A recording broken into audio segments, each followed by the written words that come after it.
This is going to be a very opinionated video, and I know that, okay? But I recently got into a stupid argument with a couple of my friends over which Fallout game was the best. In my personal opinion, New Vegas is the best Fallout game, but that's a topic for another day. The importance of this conversation is that the general consensus of my friends was that Fallout 4 was somehow the worst one in the series, excluding tactics, of course. That's right, they thought Fallout 4 was even worse than 76, and when I heard that, I knew I needed to talk about it. So why do people seem to dislike this game so viciously? I mean, if I look up Fallout 4 on YouTube, the top 3 results are videos discussing why Fallout 4 sucks, all using the same thumbnail for some reason, and I just cannot understand why. Fallout 4 was a game I loved, even before I ever played it. I can still vividly remember sitting in my backyard for hours at a time watching Oxhorn's Fallout 4 Explained series, and when I found out it was on sale on Steam for only like $6 or $7, I can't explain how quickly I bought it or how agonizing the long download time using my mediocre Wi-Fi connection was. I was so excited I put almost 20 hours into the game without ever reaching Diamond City. Partially because I was very thorough and partially because my crappy laptop could only run the game at 10 frames per second. When I first got my PS4, guess what the first game I ever bought for it was? That's right, it was Fallout 4. Well, actually it was 76, but that game sucked, so I went out right away and got 4 instead. I put probably 40 hours into my first playthrough before my PlayStation deleted my first account and I lost it all. But instead of being upset, I was just excited to get to do it all again. It's crazy to me that I can love this game so much, and yet people whose opinion I respect can absolutely despise it. I mean, it wouldn't be the first time I enjoyed something no one else seems to like, but this time I really don't think I'm in the wrong. For this video, I'm going to break down some of the key complaints that my friends had raised or that I had seen online, and why I think that they are unjustified. Of course, this is all my own opinion, so if you really hate this game and don't believe that anything could ever change that, well, you're free to do so. But if you've never played the game and you're on the fence, then watch on. I hope to give you that nudge to play it, and I promise there's no spoilers. From my compiled research, I've generally seen 5 main reasons that people hate on Fallout 4. Those reasons being, number 1, settlement building mechanics. Number 2, lack of interesting POIs. Number 3, the game generally looks bad.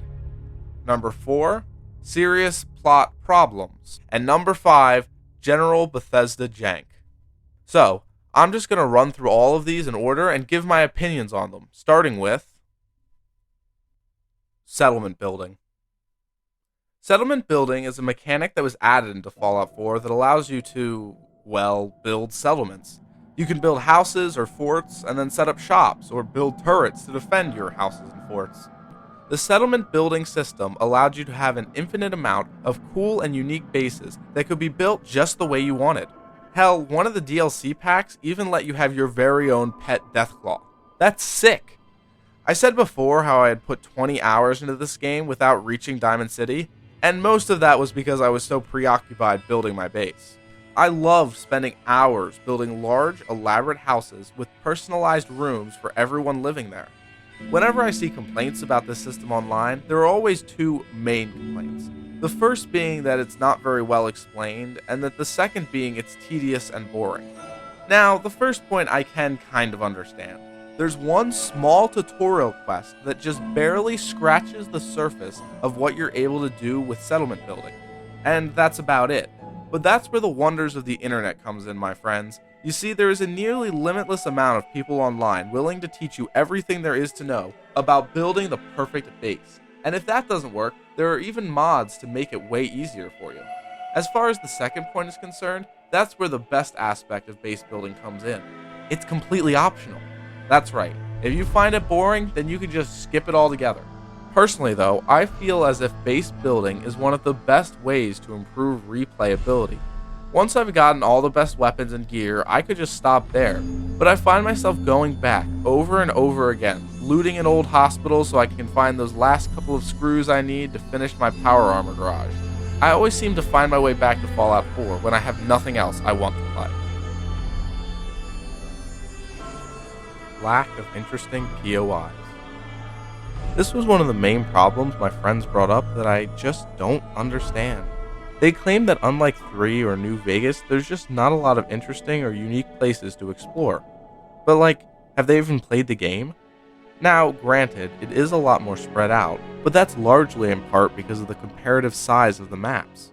The Fallout 4 map is massive, so of course cool events will be more spread out, but that doesn't mean there's any less of them. When I think of Fallout 3, only 4 or 5 really unique places stand out in my mind. Rivet City, Little Lamplight, Harold's Forest, those really unique places are awesome, but they just don't take up that much of the world. Most of Fallout 3 is occupied with empty buildings and open wastes. In Fallout 4, on the other hand, every random building has some story contained in it, and almost all of them will have some special reward for fully exploring it. One of my favorite examples of this is the comic book shop found in the heart of the Commonwealth. As you explore, you fight a horde of irradiated ghouls and uncover the secret history of the place, all leading to your discovery of a couple of unique weapons and armors hailing from an in-universe comic book called Grognak the Barbarian. This was an easily missable side area with all this cool stuff in it. Just think of all the cool things you can find inside larger, more interesting points of interest. Places like the Institute, an entire secret underground complex that builds robots. Or what about the USS Constitution, a giant floating pirate ship manned by nothing but robots? The game is chock full of memorable places, much unlike Fallout 76, where I could not name more than maybe one real location. The game just generally looks bad. Alright, this is going to be a quick one. Another thing my friends seem to complain about all the time is just that the game looks bad. And yeah, I agree. It almost looks like someone dropped a bomb on it. Oh wait, that's the whole point. Yes, the game looks like a world that's falling apart. Like it's been blown up and put through a blender. But duh. The name of the game is Fallout. Fallout from a nuclear apocalypse. So yeah, the game should not be knocked for doing a good job at looking like a city after a nuclear apocalypse when that's exactly what it's supposed to be. See, I told you that wouldn't be quick. Plot problems. I think I should make it clear here that I do not believe that Fallout 4 is the best game of all time or anything. It most certainly has its problems, especially when it comes to the plot. This video isn't about convincing you that Fallout 4 is a perfect game. I just needed to show that it is in no way worse than 76, and how it may even be better than 3 in some aspects. 76 doesn't really have a plot, so of course 4 is already leaps and bounds above that. But even if we compare it to 3, you can see how 4's story is just kind of better. The opening of 3 is pretty lengthy with nothing going on. You meet your father, grow up in a vault, and then he just leaves and you have to go after him. This is fine, but you barely talk to your father. Definitely not enough to care for him. And so, the opening lacks any real motivation to get you going. You're just kind of forced into going out into the waste. 4 does a much better job at giving you that proper motivation. You start before the bombs drop, getting some time to spend with your spouse and infant child. Then, it all goes to hell and you and your family rush to get into a vault, Vault 111, where they are testing out cryogenic preservation by freezing all of the vault's residents until the radiation has cleared.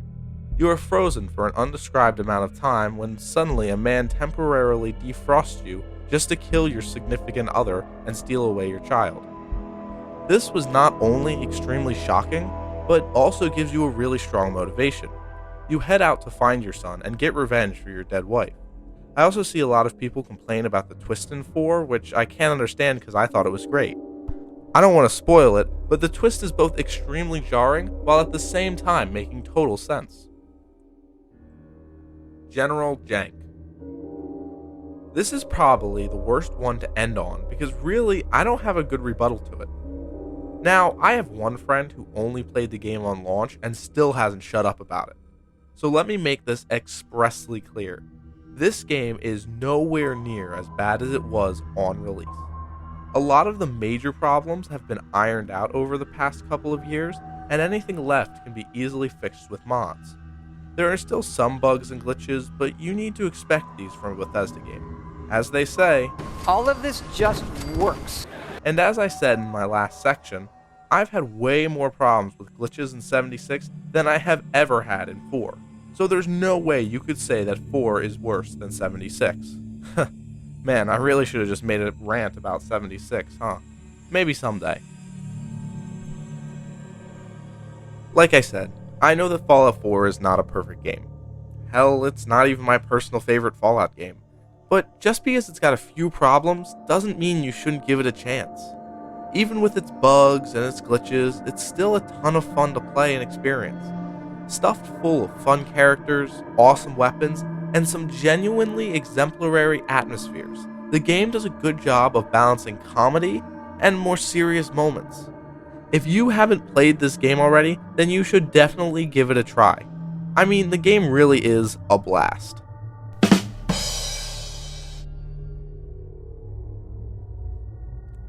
Woo, that's another video done, and I hope you enjoyed it. Now wait, I promise I won't keep you too long, but I finally feel like I have enough content on the channel to ask you to try watching some of my other stuff. It does take time and effort to make these videos, so I want to try and get the word out as much as I possibly can, as well as figure out how to use these new YouTube features.